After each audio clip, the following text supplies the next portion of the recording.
into the Graham and McLean podcast presented by Ingles, the official supermarket of Graham and McLean. Our season previews continue. Mac, you mentioned this in our Monday episode. This is our North Carolina week. We talked NC State Wake on Monday. Today we're talking Duke UNC, and we're talking it with the legendary Tom Luginbill of ESPN fame. He's all over the place, and he was actually at Duke's fall camp last week, so we get some really good insight from him. And what's funny, Mac, is that I don't know how you feel necessarily, but I feel like we got to start Duke because Duke is the team coming off a 9-win season. I know UNC has all the offseason intrigue, but I think this could be a very interesting year for the Blue Devils. I do too. I think they're going to be really good just because you upgraded at quarterback. We know how important that is. Your defense is nasty. And you've got a lot of guys that are still there and buying into, year two with Manny Diaz, who I think is a great coach. So, there's a lot of excitement here. And, I think also the buildup too, right? Like you play Elon first, which is awesome for the sake of let's figure out quarterback, let's get going. And then you play a really good opponent in Illinois, which, by the way, we're going to be there. We're going to town. I cannot wait to see that live and in person there. Then you play Tulane, which is kind of funny. Darian going against his old Very team funny. At Tulane, which is kind of strange and hilarious timing. And then you jump into ACC play. So the schedule sets up pretty nice. There's some big dogs on there. I think it's really good that you have a mobile quarterback that you think is going to be really explosive and a guy that can make it happen. But you got to give them credit, and you have to give that defense, I think, more credit than people want to. The defense was so good last year, and that's, of course, what Manny Diaz is known for, and they return a lot, unlike a lot of other teams that just don't return a lot, like North Carolina, right. Basically returns nobody. Right. But with Duke, Mac, I think this is such an interesting year for Duke because they're coming off a 9-win season, as we said. Last year, they came out of nowhere. The schedule was pretty easy. As Lugs will mention in our interview with him, they really didn't beat anybody good, so you didn't have to respect him as much. But I think this year, if they start off, they beat Elon, and they beat Illinois, and then they beat Tulane, even after they beat Illinois, I think you have to rank them. Yeah. I think you have to. Yeah. Maybe some people rank them preseason, I don't know, but right. I feel like you have to give Duke more respect this year because they're coming off a 9-win season. Like Correct. They've earned that. And as you said, they upgraded at quarterback. And you know how the Big Ten works. Illinois is going to beat up on Purdue, Iowa, Rutgers, whoever, and they're going to end up being an 8 or 9 win team. Pretty good at the top of the Big Ten. If you have a win over that team, that's huge for so many different reasons. So, I think that Duke-Illinois game, week 2, is sneaky, like super important nationally and, of course, in the ACC. No question about it. And this is an Illinois team that probably is going to come to town ranked. I mean, they're going to probably start in the preseason. You saw how they finished last year, won their bowl game, did a really good job there. And so, I think it's a monumentous opportunity going against the Big Ten and two probably level set teams of where people expect them to finish within their respective conference. And if you go out and win that, that's good bragging rights. That's good for the conference. It's good for you and for the rest of the season because you just pole position matters, and where you kind of can start earlier will really help dictate postseason and strength of schedule and all kinds of things of that nature. What's the total? Do you have that pulled up in front of you for Duke? 6.5 for Duke. That's disrespectful. Give me the over. That's disrespectful, Eric McLean. I think so too, I because want to make sure that's right. Yeah, I mean, I'm going Elon, yes. Tulane, yes. Syracuse, 6.5. probably yes. Cal, yes. UConn, Virginia, Wake, North Carolina. Just there on things that I feel really good about. That's 8, and then who knows what they do it with Illinois, NC State, Georgia Tech, Clemson. I mean, who knows? I think this is a really good team. I think, going to Clemson obviously is going to be tough. But you've got a mobile quarterback, and that changes everything. So I think 6.5 is bizarre, and give me the over there for sure. And they have a really manageable November where you can pick up the wins you need. UConn, Virginia, UNC, Wake. Yeah. So I definitely like the over. Could get hot in a hurry, and who knows? I like the over for Duke. Speaking of UNC, their rivals, we talk much more in depth with Lugs, and we're going to get to him in a second. UNC is just fascinating. Like, no one knows. I don't think Bill Belichick knows. I don't think he knows, like, what he's got. You're just going to have to go figure it out. I liked what Luke said about, it could be Max Johnson. I feel like a lot of people are just slotting Gio Lopez in there. Max Johnson, who broke his leg, week 1? Yeah. And he's a veteran guy that you have. But they just replaced so many pieces. The defense is an issue. We'll see what happens there. But they do have a top 10 easiest schedule by PFF. It is manageable. And I think with UNC, Mac, similar to Duke with Illinois, that first game, not that TCU is going to be great, but you're playing another Power 4. Right. You're playing them on Sunday where everyone's going to be watching. Monday night. Oh, Monday Monday, night yes. Yeah. Monday night, which is actually even better for Bill Belichick. He'll feel right at home. That's right. Standalone game. Like that, I cannot wait to see the ratings for that game. I don't know what the heck's going to happen, but I know people are going to be watching. Yeah, and here's the deal. At the end of the day, I think we all can agree that this team is going to be very well coached. I assume they're going to be disciplined. I assume they're going to be able to line up in the right spot and be ready. But exactly as Lugs is going to say here in a second, do they have the guys? Right. We don't know. We have no clue. And I wish I was a part of they split us up, right? And everybody goes different places. I'm not going to North Carolina. I will not see it with my own eyes until we all see it together on Monday night, right? And that's just, it is what it is. And the good thing is we will know very quickly who they're going to be, the level of competency, the level of star power. Are there things that surprise us just because it is real big boy football. It's not opening with Charlotte. That's the next week. So we're going to see that in real time here. But I have no clue. I don't know what to expect of them. I think the win total's a little high, right? Is it 7? Is it 7.5? See, to me, that I get the easiest schedule part, but there's just, I don't know enough. And so I think I'm going under just because I have no clue. And if you wanted to be safer, I think, the uncertainty tends to go a little lower here. And Luke said 7 wins is kind of where you're feeling good, which that's under. So let's do it. Yep.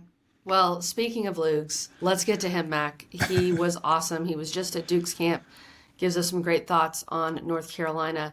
And of course, make sure as you're getting ready for football season, you're frequenting your local Ingles. I have been on a fruit tear. Come on. It's all I want to eat. Watermelon, strawberries, everything.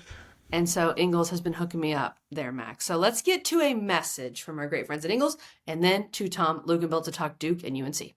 Did you know that Ingles sells more organics than any other store? Or that they run their own dairy? Or that they only serve USDA choice and prime meat? Did you know that they have more local craft beer than any place else? Or that they have Energy Smart stores? Or that they professionally slice and package imported cheese from Europe? Did you know about their giant international aisle, local farm partnerships, curbside pickup, wine department? Or that they donate 3,956 meals a day to local food banks? Well, now you do. It's all in the bag. Ingles, low prices, love the savings. All right, Lugs, we are continuing this journey here, going through the ACC. And you were at Duke. You've been there. You've seen these guys in person. So really, we kind of want to pick your thoughts on the Blue Devils here just to see. I guess we'll start kind of 10,000-foot view on what you saw at practice and maybe some expectations on Duke. Well, I tell you, I think the one thing that has really changed just with the overall nature of the program is Duke is no longer a school that is trying to compete in football, trying to go out on the field, not get blown out. That this is a program now that literally believes that when they take the field, they're going to win a game, right? So from a culture mindset perspective standpoint, it's an entirely different university than it was even, 5-6 years ago. And, I think confidence carries a lot of weight. And when you've had the sustainability that they've had over the last 3 or 4 years, you've been able to have a high retention rate with the transfer portal, which generally means you're going to play with a lot of redshirt juniors, redshirt seniors. Like I always joke, in college football now, it's cool to be old.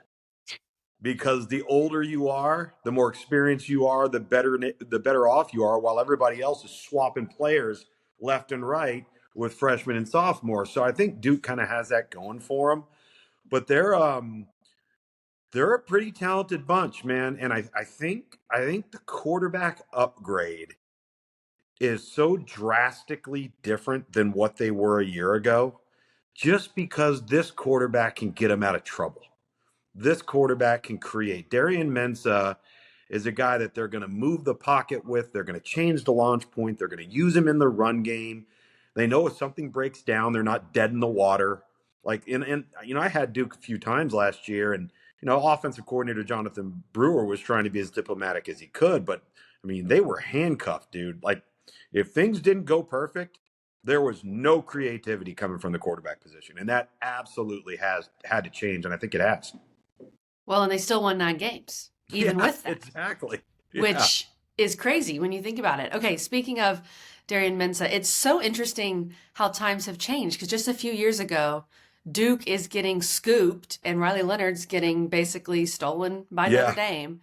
And now Duke, I know Tulane, Notre Dame, it's different levels, but now Duke's doing that and paying this guy an alleged, millions and millions and millions of dollars.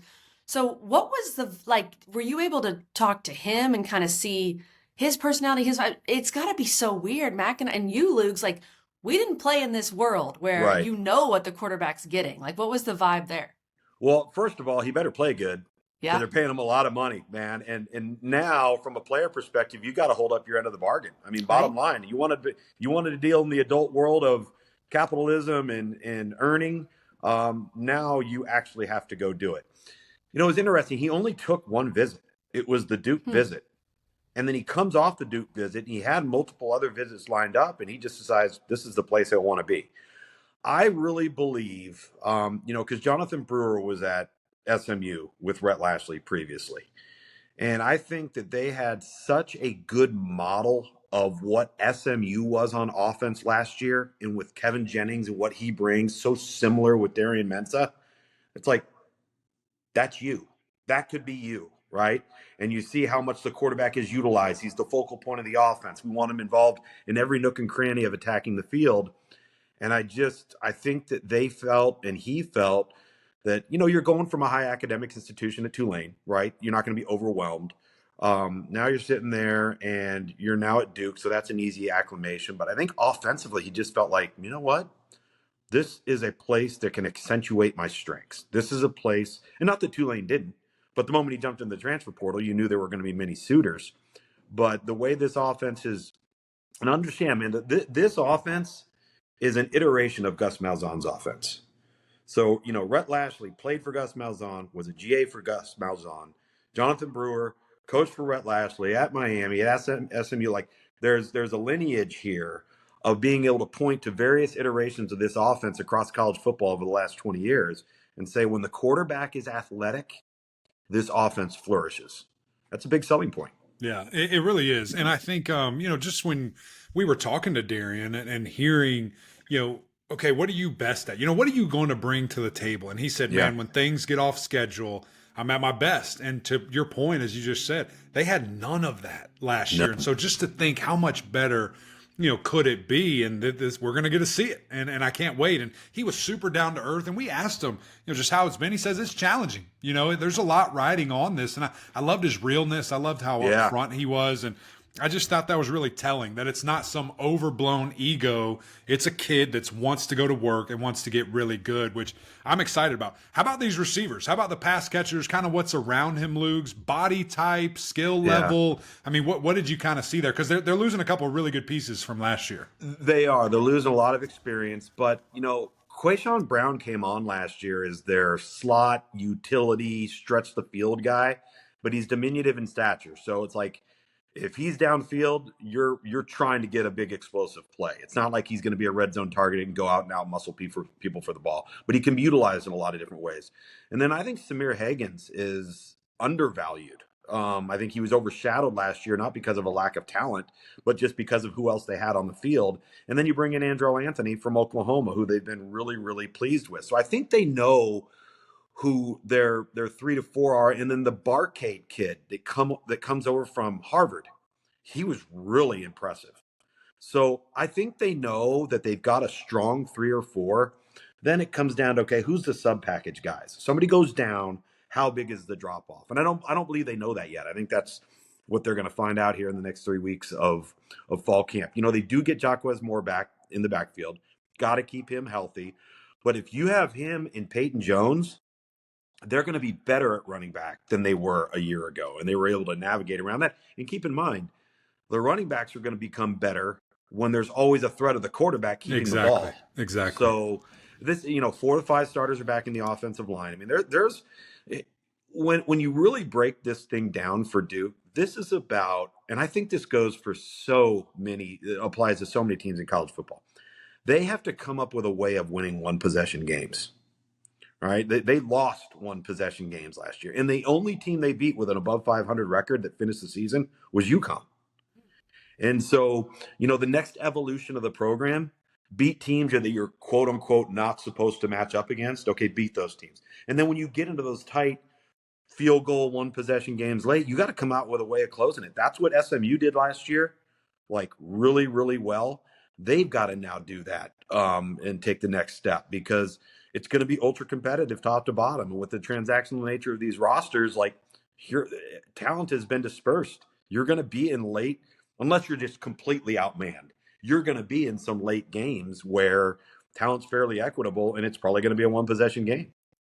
That's a great point, Luke. It felt like last year they beat the teams they were supposed to beat, right? Mm-hmm. And then you had some of the losses, Georgia Tech, Miami, and then the SMU loss, just brutal. But I think it shows your point. SMU found a way to win games like that last year. The defense was really good last year. Manny Diaz, obviously what he's known for, led the ACC in sacks, forced fumbles recovered, like all this stuff. They return a lot of dudes. Like, I have to imagine the defense impressed you when you saw it in person. Really good, really talented, very experienced. As I referenced earlier, a lot of guys with an R next to junior and senior, meaning they've been there a long, long time. Chandler Rivers has a chance to become one of the premier cover guys in the league. I think you could put him on any team in the league, any team in college football, and he's playing. He's that good. The question is, Terry Moore going to be back? Is he going to be back and healthy? I think the jury's still out on how far along he is from a rehab perspective. And, that's over 700 snaps. Right. That's a lot. You don't have. That's a lot of support and some down the middle of the field.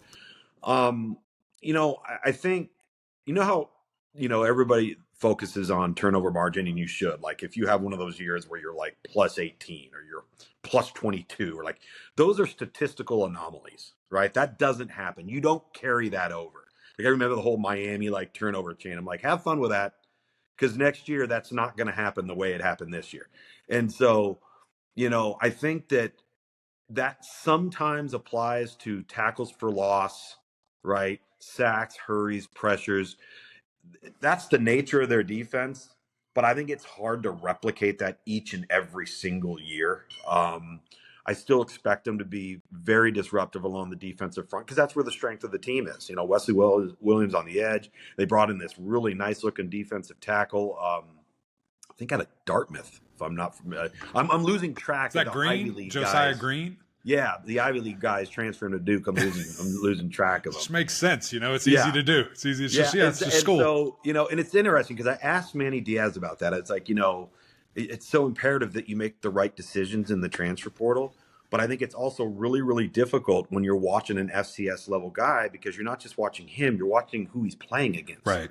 And how do you make that projection? It's not easy. And, his answer was, particularly with Josiah, was he fit the type of player we needed at that position with what we do.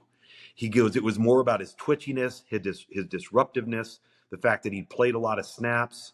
And for what we're going to ask him to do, he fits for us. Doesn't mean he'd fit for other people.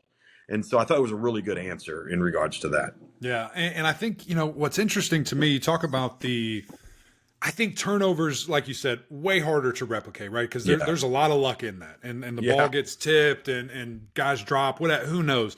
But it does feel like Manny Diaz, that's what he does. He creates pressures, and they have the pieces. They have a lot of pieces back. Going back to Chandler Rivers, because I do think he's such a special player, and he is one of the best, I think, in the league. Where do you put him? Do you put him at straight up corner and you let him shut down the side of the field? Do you put him at nickel, let him rove around? What kind of things did you see? And just your opinion, because you've been a coach and you've done things like that. Where would you put that guy? Field side corner, and have him take away the wide side of the field. He's one of those guys, and because they're so disruptive, I actually asked him this question, because they're so disruptive up front. He said he's been in a position where, like, he can do a little bit more cloak and dagger before the snap, because he feels like he's got that extra beat to be able to count on them to either force or hurry or throw and allow me to kind of bait the quarterback into doing something he's not supposed to do, right? And so there's a level of confidence that comes with that, probably borderline cockiness, because if somebody gets you, and you go over the top on you because you guessed or you jumped or you didn't play the technique, but he's just, I think he's one of those guys that has a short memory. So if he gets a couple balls caught on him, if one goes over the top, he doesn't dwell on it. Yeah, I think he understands the nature of the position. But at the same time, the other side of that is the aggressiveness to attack the football and come up with playmaking skills. Mm-hmm.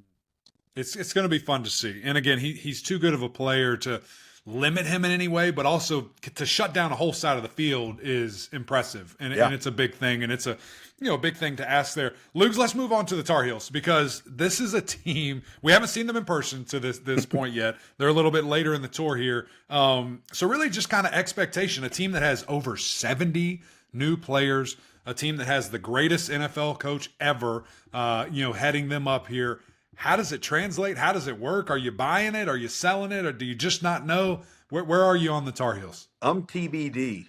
Right. That's what we all are. How can you be fair? The other way? How can you be? I think if anybody's out there making definitive statements on what they think North Carolina is going to be, they're so far off base, because the one thing that's been true to form with Bill Belichick is he's not tipping his hat as to who they are, what they are, who they have. I don't think anybody has any idea. I understand that there's 70 new players.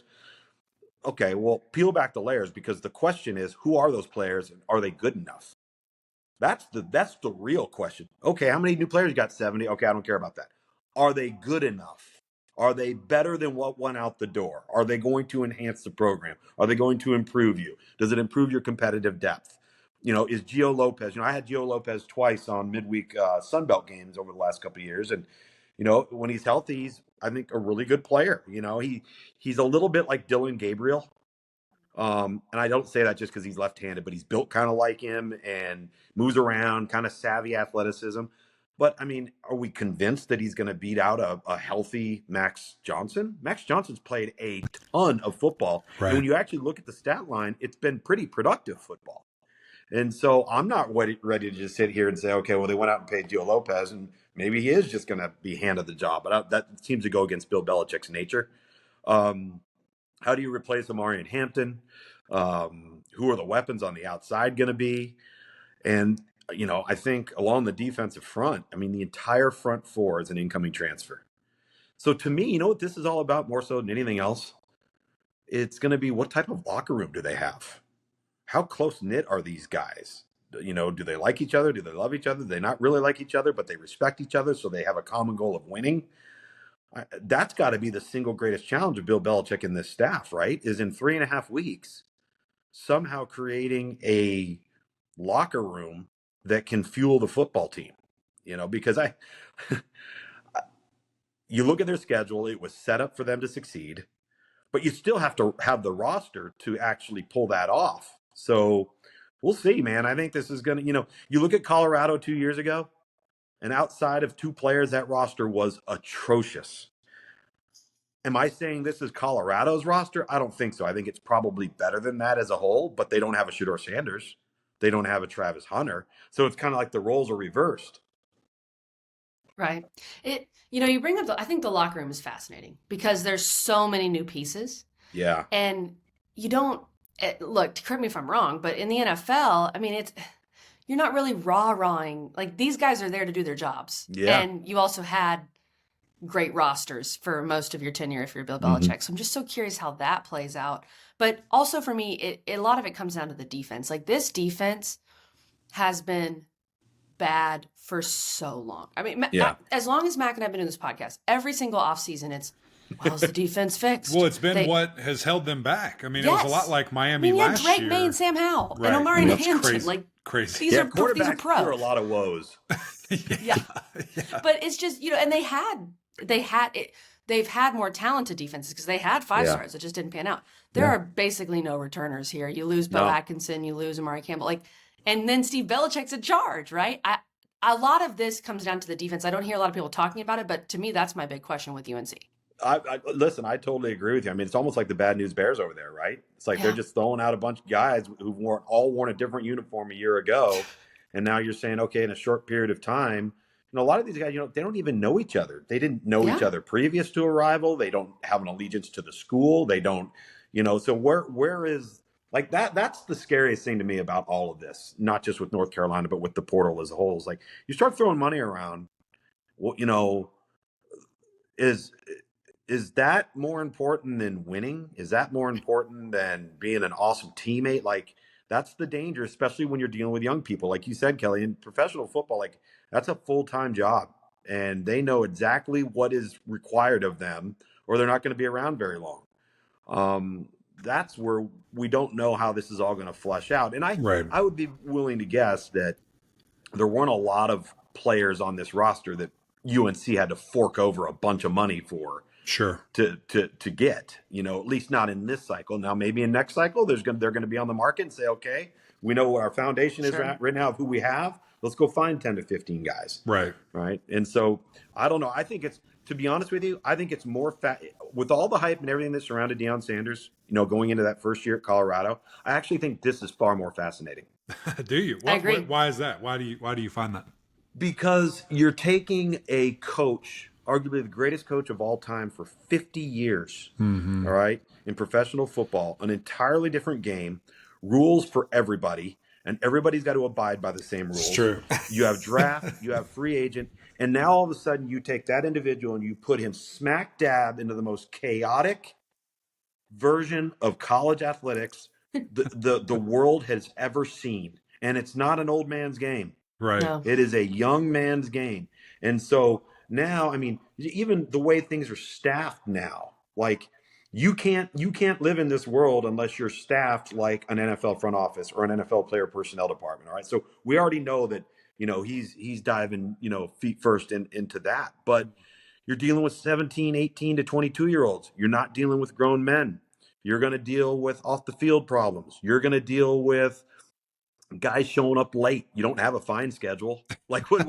Like I just think it's such a new world order, and that's what fascinates me. Like, how does he do? Like, I was joking in the offseason. I was like, can you imagine Bill Belichick coming off the practice field after the first day of spring practice, walking into the staff room and looking at everybody and going, man, screw these kids. Like, right? I mean, it's just like, I can't imagine like the challenges that and he's probably having fun with it because it's new for him. Yeah. And I get that. But what a different world he has found himself in. It's so different. And Mac, I know you have one more question. I just want to add a point why I think it is more interesting with Lugs, like from Deion. We've seen great players, Hall of Fame players, take over. And Deion had coaching experience. Like he was at Jackson State. We've never seen this. The greatest of all time coming to North Carolina, a school that, like, are we sure? Now, they have invested the money. Don't get me wrong.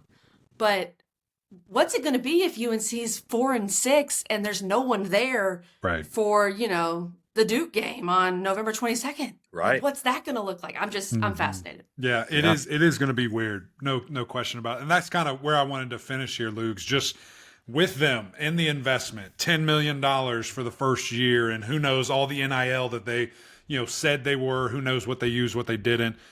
What is success? How do you define success from a total outsider perspective with what we know about it? What's success for UNC and Coach Belichick year one? Given the schedule and the fact that nobody knows what the product yet is going to be on the field, I think 7 wins or more would be labeled a success. Really? Yeah. I think, I think that's fair. I like that because I think that's normal, level-headed answer. Yeah, but I don't know how many of those fans are with that. Well, I think you can't overstate how important the quarterback position is. 100%. And remember when Mac Brown came back in his second tenure, if he hadn't have stolen Sam Howell from Florida State's class, they don't go 9-3 that next year, right? And so if you solve the quarterback problem, you solve a lot of problems. Correct. And listen. We're talking about one of the greatest coaches, if not the greatest professional football coach of all time. But look at his record without Tom Brady. It's a big deal. It's a big drop-off. And Are nobody's you immune saying from it. Gio Lopez is not Tom Brady, Luke? I'm trying to figure out if Gio Lopez is going to be Sam Howell. That's where we are. That's where we Yeah. are. Gosh, you're right though. I mean, it's going to be fascinating, and I can't wait to see it. And the good thing is, the whole world gets to sit back and watch on Monday night. Ratings we'll all are going to see be. And we'll good. know. And by the way, the irony of that is who the opponent is. Oh, Yeah, I know, TCU. Sonny. He can't get away from it. He can't get away. He can't, from but he ain't falling. He ain't falling for that banana in the tailpipe twice. True. That's right. That's right. And they'll be ready. They'll be ready. Yeah. Luke, this was great, man. Thanks for the insight. You bet. Excited for you, man. Try to get a breather between your 1,000 Sports Center hits, and I know. thanks for I'm making so time for us. overdressed for you guys. This is great. This is great. I mean, I thought it was going to pop off mid-show. I didn't know where we were going to go. Top and a bow tie. That's next time. We'll do that next time. Yeah, next time.